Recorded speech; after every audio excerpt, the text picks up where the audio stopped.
Today's episode of the Counselling Tutor Podcast is sponsored by Web Healer. You're a counsellor in private practice and you need a website, or you've got an existing website which you need help with. Web Healer are offering Counselling Tutor Podcast listeners, that's you, £100 off the cost of a website design and build. Now, Web Healer specialise in websites for counsellors and psychotherapists. It's what they do. And the Web Healer team provide a completely non-technical, done-for-you solution, leaving you to focus your time on your clients. Operating for 20 years, Web Healer are a trusted resource amongst counsellors when it comes to getting your practice online. So get the package details and claim your £100 off coupon for your new website by going to counsellingtutor.com/website. That's counsellingtutor.com/website. Hi, I'm Rory and welcome to episode 301 of the Counselling Tutor Podcast. Our guest today, all the way from Australia, is Renee McDonald, who is a creative and expressive arts therapist, counsellor and psychotherapist, an accredited clinical supervisor in Australia, a life coach, business consultant, trainer and author. And today, Renee will be talking about her new book, Rising with Butterfly Courage, Flipping the Script and Slowing Down to Speed Up, in which she shares valuable information for those wishing to succeed in private practice, or as Renee would put it, how to overcome tragedy and trauma and flip your script towards success. So with that said, let's get on with today's episode. Welcome to the Counselling Tutor Podcast, the must-listen-to podcast for counsellors, psychotherapists and counselling students. Here are your hosts, Rory Oakes and Ken Kelly. A very warm welcome to the Counselling Tutor Podcast, episode 301. Rory and I are here. We can't wait to delve into today's episode, and we're so glad you joined us. 3 stops on the journey, starting off with ethical, sustainable practice, where we ask the questions, why skills first learning is the future for your professional development. We then move on to Practice Matters, and that's the interview that Rory has already mentioned with Renee McDonald on her book, Rising with Butterfly Courage. And then, of course, we end today's episode with Student Services, where we see you, the student, on your formal journey. And today we're going to be speaking about preparing for the endings of your counselling course. And of course, it may not be the final lesson ever. You may be going back again in the new academic year. It's still an ending, as you'll see when we get to that topic. So starting us off, Rory, ethical, sustainable practice, skills first learning. Tell me more. Yes. Well, I think that, when we're thinking about our profession, Ken, one of the things that strikes me is that although there's a great amount of theory and academia within counselling, actually, when we come to the sharp end, where the rubber meets the road, it's an application of what we've learnt. It's about using your skills and your knowledge to be able to help a client. So let me give you an example. If you hired a plumber to do some work, and the plumber turned up and said, oh yes, you've got a burst. Well, I know all about the history of Victorian plumbing from the 1800s, and you thought, oh, that's very good, and all about the structure of pipes and the strength, the pressure of water, and you think, great, can you repair my leak? And you go, not really. You may want to be finding another plumber, and I think that analogy I'd use maybe to kind of think about how we use our knowledge, and is the knowledge that we're learning, are we able to apply it to actually skills, application to be able to help the client? Having knowledge is one thing, but turning that knowledge into practical skills, and certainly to develop it within the relationship, I think is slightly different than just having knowledge, Ken. Agreed, 100% agreed. And we've kind of woven skills first learning into everything that we do in Counselling Tutor. And you may have heard Rory speak about craft-based learning. It's the same kind of thing. It's moving away from who the theorist was and what years they lived from and to and what all their other theories were. And it's focusing on what can you apply in the here and now of your counselling room or online if you're working over a telehealth platform with your client. What is the effectiveness of that? How is it going to make a difference to them? It is the skills that we the way that we interact with the skills that we learn that make the difference in the therapy. And I've often said, I think I wrote an article on it once about that first therapy session when you first go into practice and the door closes and all of a sudden all the theory's gone. It's just you in that room and the client in that room, and it's your skills that are going to glue that relationship together. Now, when Rory and I are speaking about skills first learning, we're not necessarily speaking just about counselling skills of silence, focusing, reflection, paraphrasing. We're speaking about the application skills of what is learned, what is effective and what works, rather than the theory that underpins that. And of course, you need to learn the theory that underpins it to understand where it comes from and that it is derived from research. But more so, how do I now use this within my session with a client? And I guess it comes into enhanced therapeutic skills. Counselling relying heavily on the practical skills, that empathic listening, that building communication, your communication skills by having an understanding where the client feels that they're in a threat-free environment. All of that is provided by your way of being, how you are and how you present within that therapy room.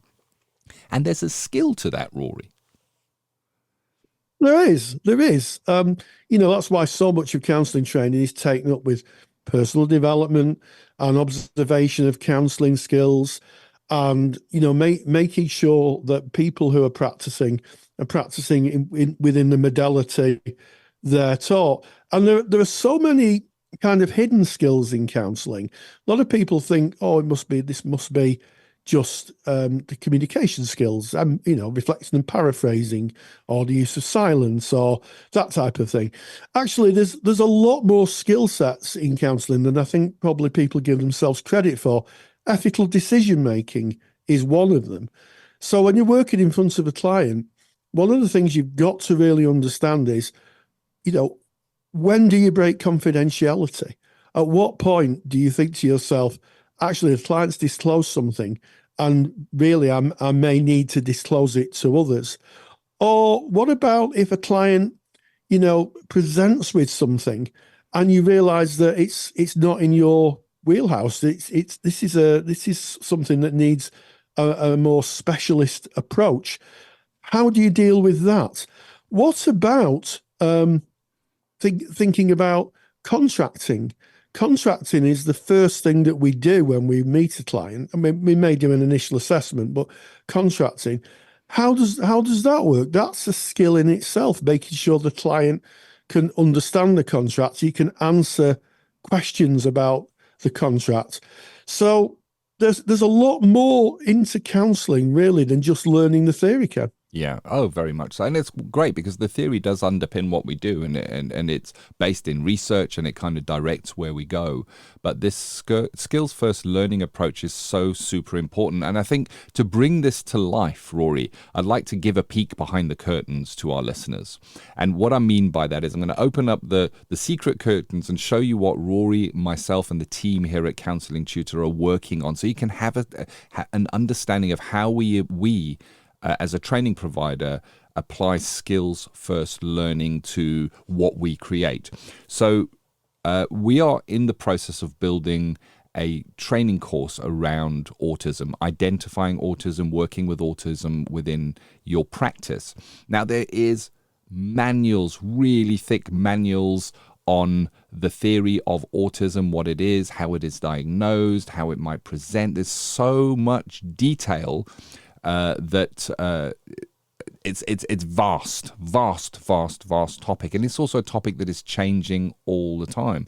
You as a practitioner going on such a course, it's important for you to have access to all of that kind of information, the factual information, and of course the research that underpins that. But at the end of the day, it's about how do you identify and work with autism there in the room. So Rory, in the process of putting that together, when you're working with the scheme of work, how do you approach the putting together of that training to make it skills first or craft-based learning?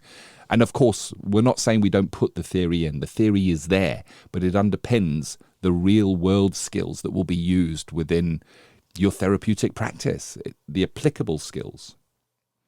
Absolutely, Kim. Well, I have a very simple way of doing it. This is what we know, and this is what we do. So we take the information as an underpin, and then we say, and how we might work with this is, and then give practical examples. So I'll give you a very simple example that affects a lot of people who are autistic. Ticking clock in the room. I know for a lot of autistic people, it can be incredibly distracting. So just thinking about how we set our therapy room up when we work with autistic clients, and the knowledge that a lot of autistic people would say, a ticking clock, not all autistic people, but a lot would say a ticking clock is massively distracting. So one of the skills, I guess, is the skill of setting up your therapy room. Yeah. And saying, I'm going to get a clock that doesn't tick.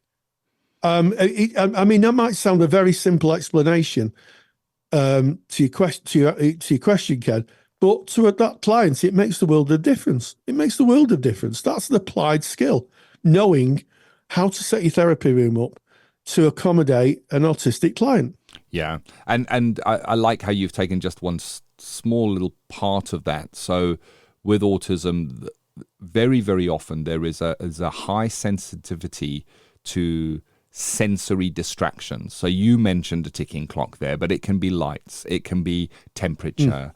There is a number of different things, and we could delve deeply into the theory of sensory overwhelm, sensory stimulation for an autistic person, and go through all the theory. But rather than that, we back that up with fact sheets that you can go and look at, and rather focus on, okay, so how are you going to set your counselling room up? What do your lights look like? And it's really interesting because I went for a formal autism diagnosis. There's no secret on this show that I'm a neurodivergent person, and I went for a formal diagnosis. And I was very surprised that within the room where my formal diagnosis was done, there was horrible lights that were distracting for me and made it very difficult for me to be at peace and ease within the room.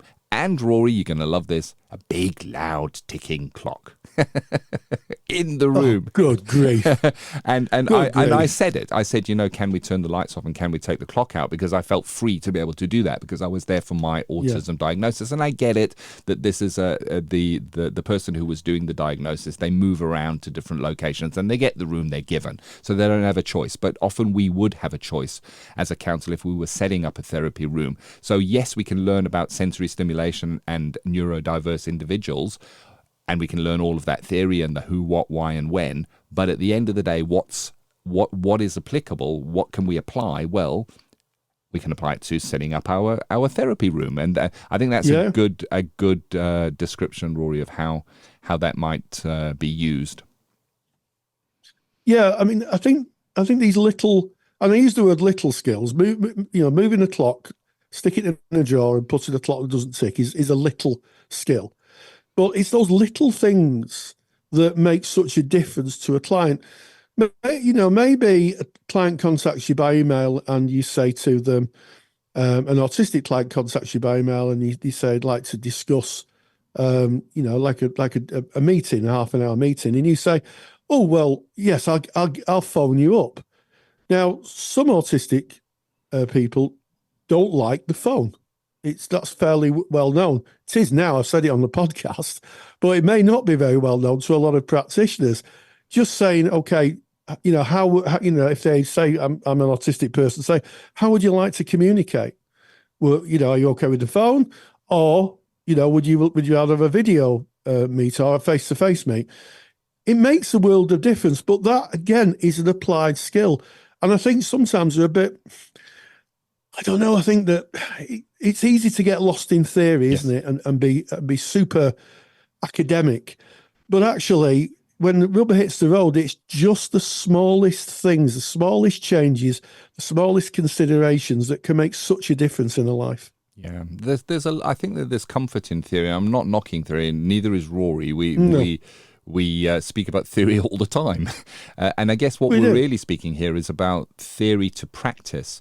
And this is not us. We don't stand alone in this thought. This is something that has been recognized and is changing, and may well change in mainstream academia as well. It's been kind of it links to an initiative that the World Economic Forum is looking at the moment, and recognizing that academia is all good and well and learning all the theory, but to empower individuals, having the skills to actually do the job is what is important. And I guess if we're speaking about what is skills first learning from counselling tutor perspective, I'll say what it isn't. So skills first learning would not be a person speaking about all the latest facts, figures, statistics, graphs about what is happening in the sector at the moment in a specific client group. It's important that we know that goes without saying. It is important, but our training is more based on that academic information or that research. How do we act? How do we bring it to life? And I think that skills first learning is about bringing life to the theory. How does it apply? And we hear this from students. When we were teaching, we heard it from students, and we hear it in our Facebook group, where students will say how they're asked in their assignments to apply the theory to practice. And there's a struggle there. How do I take this theory and apply it to practice? And it's interesting how training is theory first, and then you work out how to apply that, as opposed to that balance of both. And of course, it is the balance of both. That's why it's asked in the assignment. But the fact that there's a struggle in that area may indicate that skills first learning is a way of understanding how it applies, as well as understanding what it is more beneficial to the client and the practitioner at the end of the day, Rory. Absolutely. And I guess the best way of explaining it, about this time of year, so we're making this podcast in the April of 2024. When I taught, I get phone calls from people who wanted to study counselling at practice level 4 and above. And they'd say to me, can I jump on right into level 4 because I've got a psychology degree? And I'd say, tell me about it. And it would be they studied psychological theorists. And I would say to them, the difference between studying the psychology degree and studying a counselling qualification. And he'd say, what? And I'd say, a psychology qualification teaches you about the mountain. A counselling qualification teaches you how to climb it. And I think that's the analogy I'd use. Having information is brilliant. And as Ken said, we're not knocking anybody's academic qualifications, or, if anybody's done any academic study, that's fantastic. But it's how much you can apply in the field of work you're doing. And that's what makes any kind of therapy training, and we're talking about our autism course, really different, because it's application. It's taking existing skills that you have in this case and adapting them to a different client group. And some of them are very, very straightforward, but unless you know the theory that underpins why you're changing the way you might work, you may very well not be, serving your client in the best way. So, yeah, having a skills first mindset, I think, is just so important, Ken. Yeah, and you mentioned the autism course, and of course this runs through all of our training. The reason I put the autism course in is because we were giving you a peek at what Rory was working on at the moment. Our online and telephone counselling training is exactly the same. Our trauma-informed practice training is exactly the same. And part of that secret ingredient, I guess, is the talking about a little bit of theory, then breaking out and then practicing that. Maybe seeing a demonstration by tutors, playing something out and commenting and saying what you might have done differently in that situation. And I'm very warmed to say that this actually happens in counselling training, in core counselling training. If you think about it, it is very skills first learning. And the reason for that, as you said, Rory, the difference between psychology and counselling, within counselling, you do a lot of self-evaluation or introspection. You're looking into self. You're going to be doing personal development work. You're going to be doing skills groups with colleagues. You're going to be engaging in your own personal therapy during that journey. You're going to be writing about the developments that happen within self. And that really is skills first learning, where you're saying how that theory applied to me and how I saw that happen within my life, so that we can bring that to the therapy room. So I think that counseling is stands separate to many academic courses in that. I think counseling without a skills first learning approach to counselling, I think it would be pretty tricky if you just read all the theory books and then were expected to go into a room with a client to apply that. So I think that counselling is great training, and it's why it is so demanding, I guess, is because we are learning the application of that within our own lives and in the lives of others. Really important. And I guess what also skills first learning is not is two academics discussing a topic at a high academic level, where I see it on panel shows where they'll discuss a topic and they discuss the law of it and the legislation of it, but what they don't get down to is how it affects me, the person in the street, and how my life will change and what difference it will make to me or to my family. I'm just talking about news, watching the news now. And I think from a skills first learning perspective, it's all about how it's the impact or the application of what is learned. And I like how you started this, Rory, with the plumber. If you had a plumber who came in and sat and told you all the names of all the parts of your toilet, and, oh, that's an unusual U-bend that was invented in such a date by Mr. U-bend. Oh, by the way, none of this is true. I'm making it up. Don't quote us or send in letters saying it wasn't Mr. U-bend. It's not going to fix your toilet. You want the person to have an understanding of the theory, but they need the skills first learning to be able to go, right, okay, and open it up, change it, or do whatever needs to be done to make that repair. So that's plumbers for you. Any closing thoughts on skills first learning, Rory? Yeah. Well, my other thoughts on skills first learning is that it's a moving feast. It's a changing environment. So a lot of the people who take our trauma-informed practice course are now discovering that they're going to have to use skills to work with trauma that they weren't taught in their first trainings, that they're going to have to adapt the way they work. And I think that's the important thing to finish on, because, what we learn may get us here, but it's not going to get us where we want to be, or the clients where they want to be. Yes. We have to move with what new research and new information tells us. So a skills first mindset is saying, this is a skill set I've got, but actually, what's next? How do I need to adapt that? Because one size doesn't fit all. And I think if you've got that mindset, that skills first mindset, you're going to be eternally curious, eternally tuning up your practice. And I think that can only benefit your clients. Thank you, Rory. Great topic. Thanks for bringing. That is our ethical, sustainable practice for today. So we're going to move from ethical, sustainable practice into practice matters. And this is the CPD section of the Counselling Tutor Podcast, where we try to bring you an expert in a specific field. And Rory, you met up and had an interview with Renee McDonald, who is an authoress. And she wrote a book about Rising with Butterfly Courage is the name of the book. And it's flipping the script and slowing down to speed up, Rory. Yes, I've read the book, and it's a very inspirational tale of somebody overcoming difficulties in their life, taking on challenges, and developing a growth and business mindset to be able to do all the wonderful things that Renee McDonald does. So if you're interested in how to how to kind of take on challenges and maybe think your way through things, this book really, really is for you. And I asked her about it, and this is what she had to say. Practice Matters is proudly sponsored by the Counsellor CPD Library.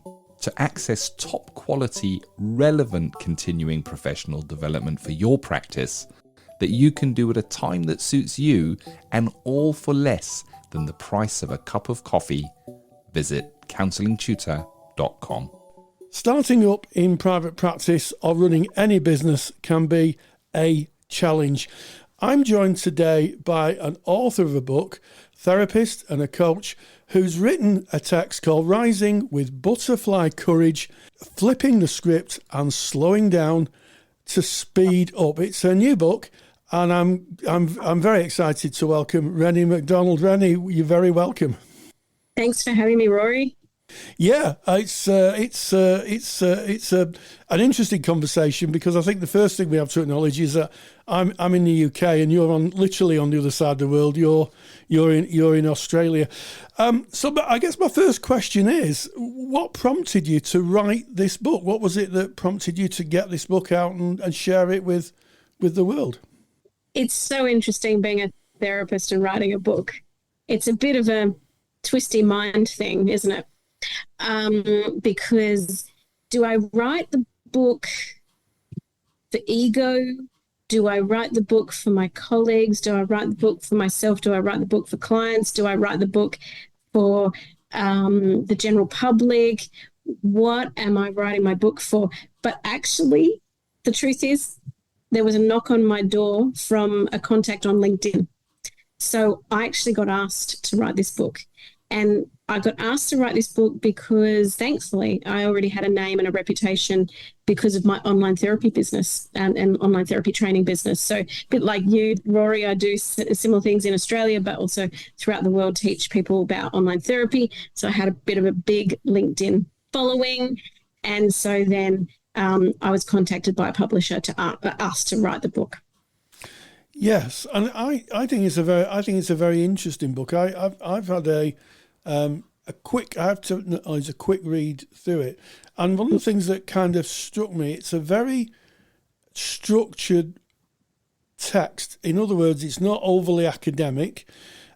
Although you are an academic, but it's not overly academic. But also, it's a very, very straightforward journey into kind of how to build your business. And one of the things I like is that at the end of every chapter, you've got lessons learned where you share, your observations from literally what you've been talking about. Well, what's fascinating, and you might find this interesting, the readers might, and the listeners here might find this interesting about the book process, was it took me 2.5 years to write it. People might think, it's only going to take 6 or 9 months. I was given 12 months. It took me 2.5 years. So I actually started writing it pretty much at the start of COVID. So at the start of COVID, I really kind of, hit my strides in the online therapy space, and I was tinkering away at it. And my writing mentor was the one. My writing mentor was the one who really kind of said, Renee, you want to do alignment in the stars. I was trying to get everything in my book, trying to get like my whole life story.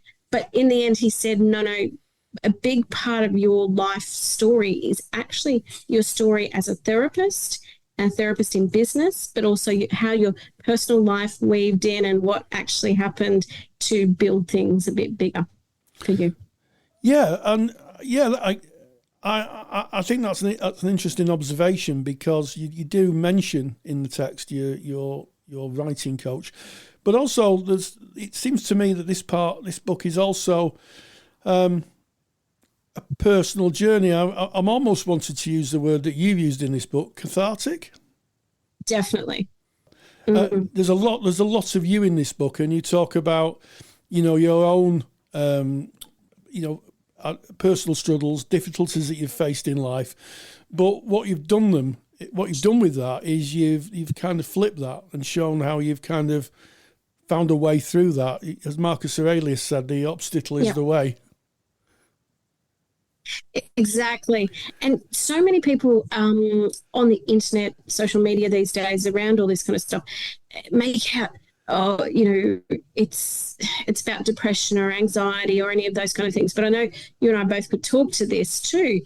Sometimes it's also about the struggle and what you gain from the struggle. So that things happen, it's what you do with those things that matter. Absolutely. And you do talk, I mean, you've referenced Irving Yalom in your book and the kind of existential positions. For me, when I read it, it was a bit of a reality check because, sometimes I think if you're in a business or you're running a business, you could get a little bit carried away with what might be in the future. But sometimes just coming back to the reality of things, it could be very useful. Is that what you were trying to get across in this book, to stay grounded? Yes. Because life has sent me a lot of lemons, and I've had to I get further along in myself. And then it's like, as soon as that happens, it's like, nah, come back. It's almost like the horse. I'm on the horse, like, and in Australia we call them brumbies. So the brumbies like kind of like racing away, and it's like I've fallen off the brumby. Oh God, what am I going to do? So get back on, all right, either back to therapy or back to coaching or back to something, because it's kind of like, oh, have I lost my way again? Oops. Back on the course. And almost everybody I know who's successful that I've spoken to over time, because I'm also doing executive coaching now, is they've usually got some kind of struggle in their story that then help catapult them to success. A lot of people think that people successful have had it easy. It's actually quite the opposite. Usually the most successful people have had a very, very big struggle in their life at some point, or maybe a few. I would agree with that. I know quite a few people who in business, and I think when we use the term in business, I think it's easy to think of people driving around in Rolls Royces, smoking cigars and flying on private planes. But being in business is really working for yourself, isn't it? Whether you're a window cleaner, or my window cleaner works for himself. Whether, as my wife used to be a childminder, she worked for herself, and the key thing is you're working for yourself, and it's to yourself you've got to go back to when maybe things aren't going in the direction you want. And this book seems to frame through your own experience how you've done that. Was that a deliberate? Yes. Was that deliberate to show? Yeah, I can see you nodding. Yes. Yes, absolutely. It was absolutely deliberate. But I also needed to build the story too. But what we did was, and this is why I called it flipping the script as well, like that, the next part of it, is because I literally had to flip the script on myself to write the book. Because my writing coach kept saying, but Renee, you are at the end now. People need to know how you got to here. How did you get here? Yeah. And then you have to almost backtrack on yourself and then go, oh, well, if I really, because all of it's real stories. And if I really go back on it and then go, well, this actually happened and this happened and this happened.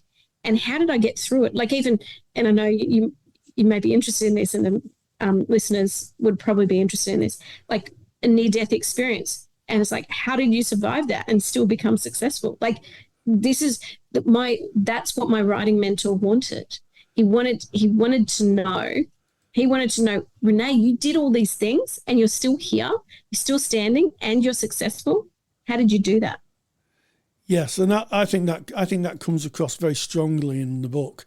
I think that if there's one thing I would take away is that the learning from the book is learning by example. The examples you give of your own difficulties and your own struggles, and how you've had to flip your mindset and, as you say, change the script, has been is very well illustrated. One of the things that you talk about a lot, and I think this is something that for people in business, it often isn't the first thing on the mind, is you can't do this on your own. And you talk about the 8 tenets of business, the business relationship builder bucket, which I thought was a great metaphor. And you talk about kindness, love of your work, working on conflict, apologise early and often, appreciation, dreams and creativity. But I was interested in that you drew this idea from the Gotham method of couples therapy. How did you kind of link the two? Okay, that's interesting.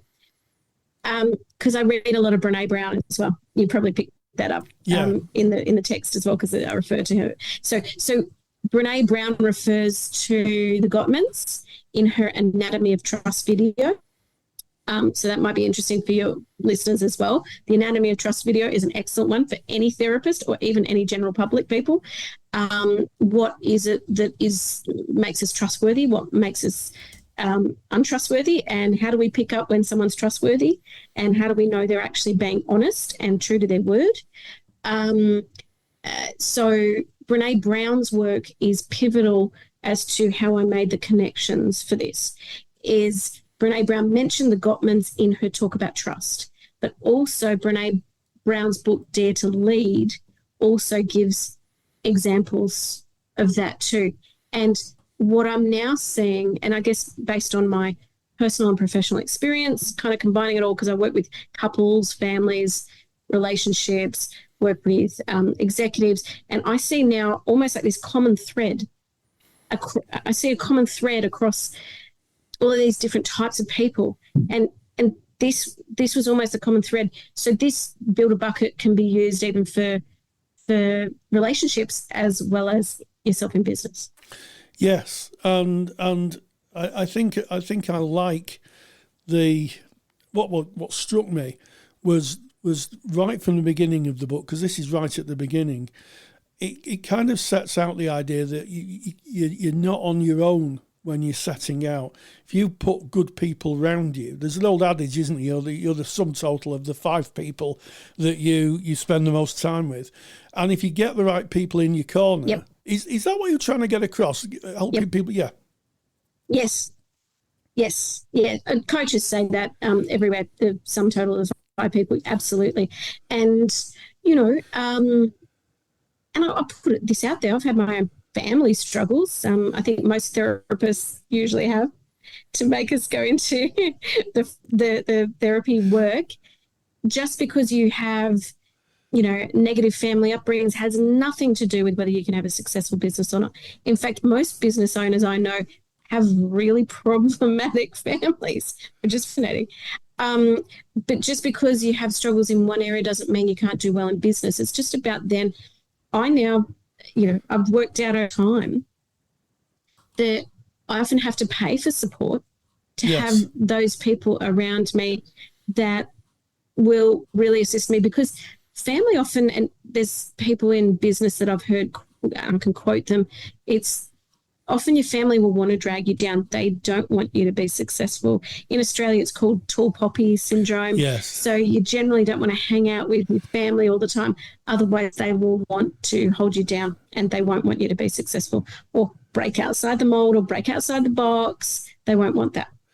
Yeah, I think that's a really interesting one. And most of the people I know who have any form of businesses have had very difficult backgrounds and family relationships. That would be true in my case.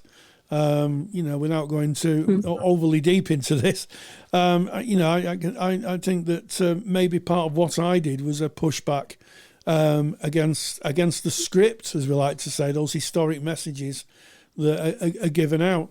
So and I think it's very pertinent. You said sometimes you have to pay to get the right relationship. Having a coach can be absolutely life-changing. It certainly was for me. Yes, absolutely. Me too. And I've paid for different coaches, different therapists over time, and there's always a mindset thing in business that I've found, sadly, relates to your childhood stuff every time as well. Yeah. So if you want to start out in private practice, you've usually got to keep dealing with the stuff that from your past. And it's just, that's another reason for the build a bucket as well, because we need to make sure we keep looking after the relationships as we go on. Yes. And as you come to the end of this book, and I'm trying desperately not to give too much away here, so people will buy it. Yeah. If it is chapter 8's no copying, all our journeys are different. When you wrote this, did you think that maybe one of the mistakes that people make is that they try and emulate someone else, and with that don't be themselves? What was it that drove you to thinking about this last part, this ending chapter, if you like? That's an interesting question. Not sure. I guess it's all about I got really good advice on how to end it, and basically the final conclusions really about what I've learned, where I'm going, what I might have, what I might not have, the learning lessons, all that kind of stuff. Yeah. Yeah, so I guess for those who come from Manchester, England, I'll be quite aware of a song called Supersonic, which starts off by saying you've got to be yourself, you can't be no one else, and I think that is a wonderful way of ending the book, because as you say, all journeys are different, and you have to find your way in the world, and I guess that's probably the biggest challenge for all of us, isn't it? Finding our way. Yes. And I think particularly so since COVID and everything else is, we actually need more creativity again. I've really noticed there's kind of like a dumbing down of the creativity. And because I used to work as a professional creative before being a therapist, I can talk to this because I worked in media, the arts and entertainment business. It's like it's a big thing to create. And the IP problem is a big issue across the internet and the Internet of Things. And I'm sure you've come across this, but most certainly for me, I've had stuff stolen by other therapists and people in business and all sorts of things like that. Some people have made millions off my ideas. So that's the truth. So that's another, thing that I've had to kind of work against. And I've been shocked because, I had to get my own IP lawyer to figure out that 90% of anything on the internet can be stolen. Yes. So no matter what, this little Capricorn who's a hardworking Capricorn who likes to be the kind of, the mountain goat that she is, works very hard and often is a workaholic sign for those of you who are interested in star signs. So I very much am that kind of a person where I kind of, make work my purpose as well as kind of, family and relationships, my purpose to work hard on those things. But the thing is that at the end of the day is we need to be ourselves, and then that needs to be celebrated. We should be accepted for all our differences. And I'm happy for people's differences. I actually think the people who don't create are the ones who want kind of make sure that we don't have IP laws, that kind of, which is very fascinating. Yeah. And the fact that AI is coming in is not necessarily a good thing for all of us. We're not hooked up to the kind of matrix of things. Yeah. So I think this is a big thing for the future, that we need to have these ethical conversations, even in the counselling environment as well. Absolutely. And I think that's a wonderful way to end this interview. So Rising with Butterfly Courage, Flipping the Script and Slowing Down to Speed Up is available on Amazon. You can download it as a Kindle, or you can download it, you can buy it as a book. I'm sure it's available in other book stores. And if you want to, the link to that, if you go to counsellingtutor.com, our website, go onto the podcast tab and look for episode 301. You'll find the link in the show notes and lots of other information about Renee. So it only really goes for me to say, Renee McDonald, thank you so much for joining us. Massive thank you to Renee, and thank you to you, Rory, for reaching out, holding those all important and very interesting interviews for us. We're now moving into Student Services. Student Services is sponsored by Counselling Skills Academy. Have you ever wondered if you're using counselling skills effectively? Confidentiality means we rarely see skills used by others, so it's no wonder that so many students say they lack confidence in their counselling skills. That's why I built Counselling Skills Academy. Counselling Skills Academy is an online course that you can do at your own pace. It will give you the skills competence and confidence to know that you're using your skills most effectively. You will see real counselling skills used by a counsellor in real life sessions, covering everything from how risk is assessed right through to working towards an appropriate ending. Visit counsellingskillsacademy.com to learn more and to claim your counselling tutor discount. That's counsellingskillsacademy.com. Today, speaking about preparing for the ending of your counselling course as this goes out. We're in May.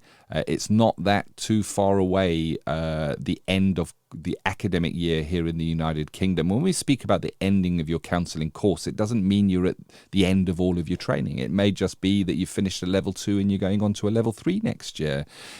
Still an ending, and endings can be tricky, and I think that they take a little bit of consideration before you get to the ending, Rory, rather than being almost shocked and caught short when it just suddenly disappears and you don't have class on that day anymore and you don't see your peers anymore and you don't have the personal development groups or the tutor to get feedback on. Kind of comes to a stop, doesn't it? And it can feel like a rug being pulled from under your feet if you're not prepared in the same way, I guess, as within the client-counsellor relationship. We prepare for endings with our clients. We need to look at how we prepare for ending within our own lives and, in this instance, according to our counselling training.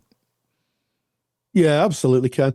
I can remember I used to train on a Wednesday, and I can remember when I finished my formal training, when I graduated my diploma, the next week sitting at home, because I used to have Wednesday as a day off in those days, and thinking, well, what am I going to do next?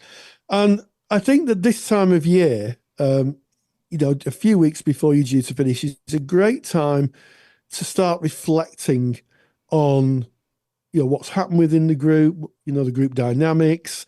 It may also be the time you're doing your personal reflection, your personal development assignment, which a lot of counselling courses have. But just think about the journey. Don't think too much maybe about destination, but just reflect on the journey and what's changed for you. And think about the joy of embracing the next step. That might be that you go to another course. You may be doing a certificate, and then you might decide to do a diploma, or you might decide to do a degree. But I think it's a very, very strong time of reflection, Ken. Yeah, very much so. And when it comes to endings, I always suggest maybe look inside. Look inside. How are you with endings? A great way to think about endings is to think about maybe something that might have happened in your life that ended abruptly without you expecting an ending. How did that feel for you? And that could be a breakup. It could be somebody passing away suddenly and unexpectedly. It could be a pet passing away. It could be a job coming to an end that you didn't expect. Think about a time in your life when an ending happened suddenly. What did that bring up in you? How were you able to manage and navigate that? And then think about something, another part of your life where something just went on and on and on and there was no ending, where it's the visitors, where you're going whew, and you're looking at the clock and you're doing all the squirming in the chair and the and the yes type of behavior, and it just goes on and on and on. And how did that feel for you? Because understanding how we react to endings is pretty important. And what tends to happen, we saw this in the time we taught together, Rory. One of the things I noticed when a course came to an end, almost all the time there was a message in the group of, we're going to stay in contact, we're going to get together regularly and meet up. And it's a kind of, I understand it, because it's trying to hold on to that was. This is a special place, this is a special group, and they are. Yes. But even if you do try and hold on to it, it's not the same. It's not the same group. You know, if you say, oh, well, we'll still, that's the end of our academic year, but let's still get together every Thursday. It's usually pretty short-lived because the ending has come, and it's about letting go. And when we look inside, we can say, how am I with this ending that's coming? Do I feel myself wanting to hang on and to be attached to that? Am I okay? Am I okay to go, you know what, this is the end of that and moving on? And for me, an ending is like the ending of a chapter in a book. You need to get to the end of the chapter so that you can start the next chapter, or even the ending of a book. And sometimes when I read a book, Rory, I get to the end and I start slowing down when I get to the end because I don't want the book to end. And when it ends, I'm like, oh no, and a little bit of an emptiness until I find the next book. But you've got to finish one book to be able to move on to the next book. I guess examining your relationship with endings is a real good place to start on this. Yes, and if you want to do a bit of self-examination, I always say, think about parties. If you go to a party, are you the first person? First of all, do you turn up to a party? That's the first thing. Are you the sort of person who'd actually go? Secondly, are you the first person to leave? Are you the last person to leave? And how do you disengage in your social situations? And I think that's really important because counselling training is a huge, for a lot of people, a huge personal development arc. It's a very steep curve, and it's designed like that to really replicate what counselling feels like for a client. Training replicates mainly the emotional journey that a client would take.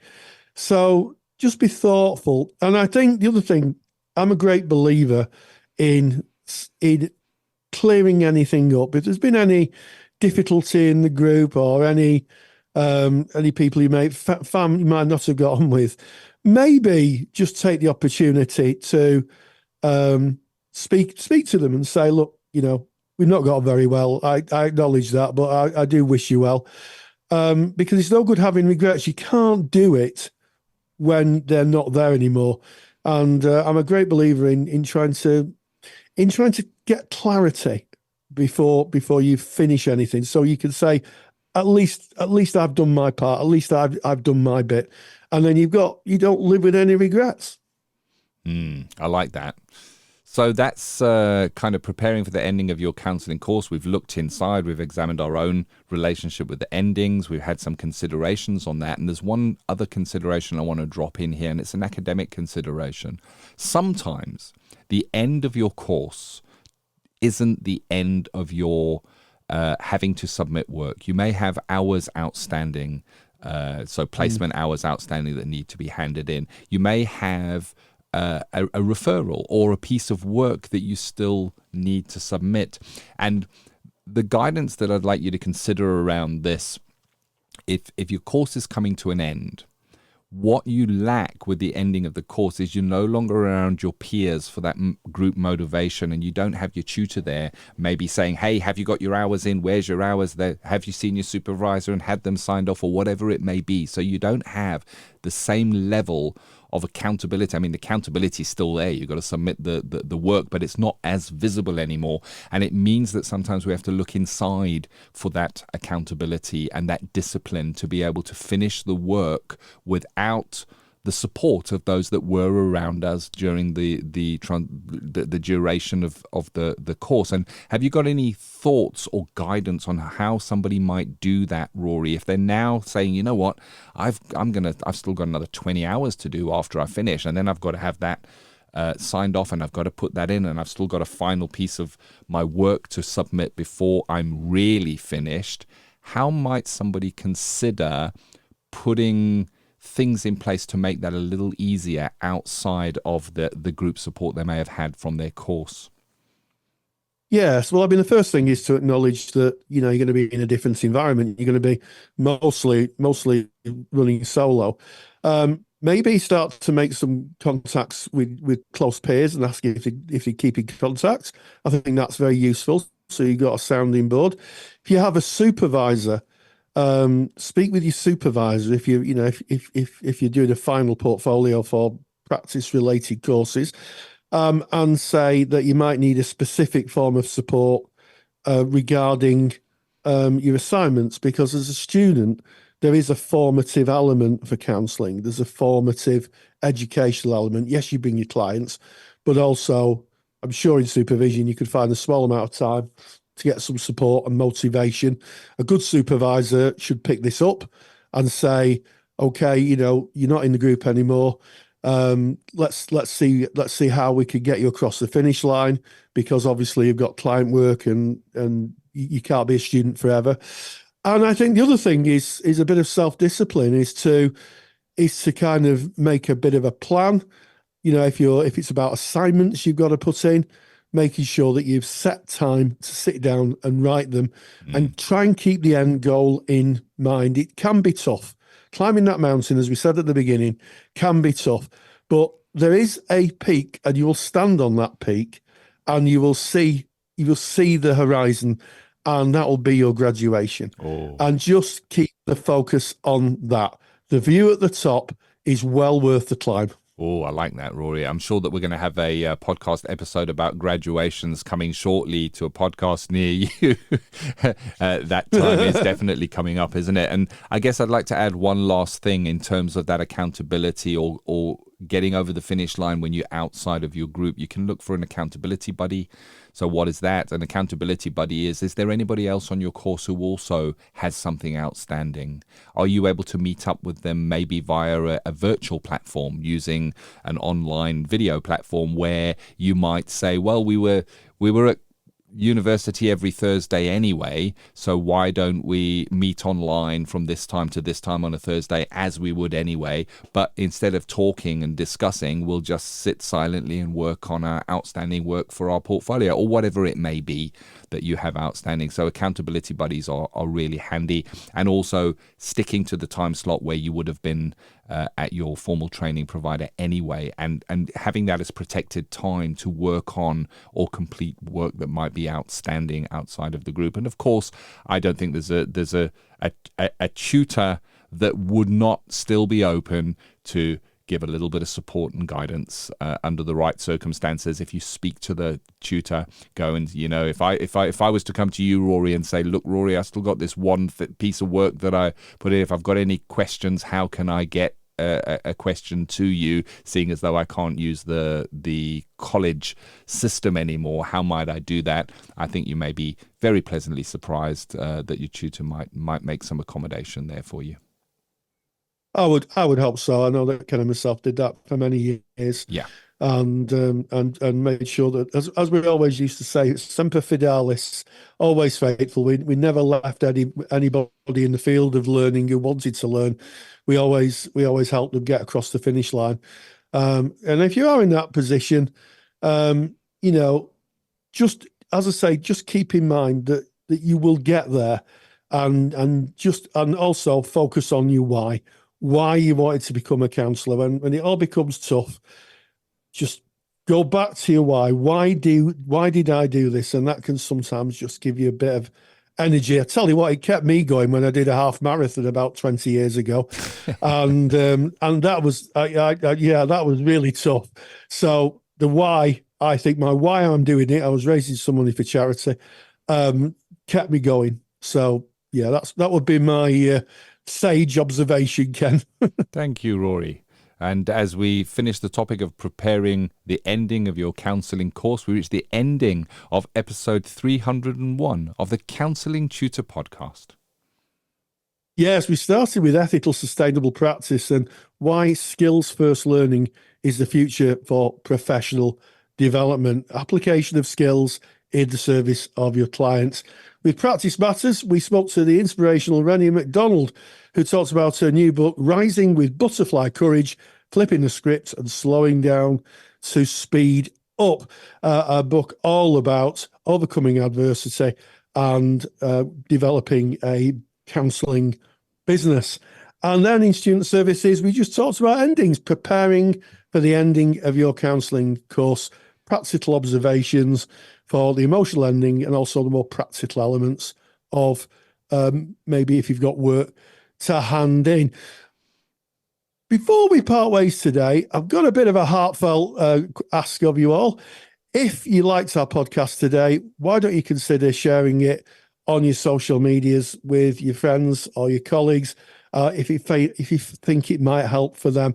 And also, if you're listening on a podcast platform like iTunes or the many podcast platforms, why not leave us a review? Ken and myself love a review. And thank you so much for allowing us to be part of your journey. We really appreciate you letting us into your lives. So until next time, stay grounded and stay safe. Thank you for listening to the Counselling Tutor Podcast. Find the show notes for this episode by visiting counsellingtutor.com.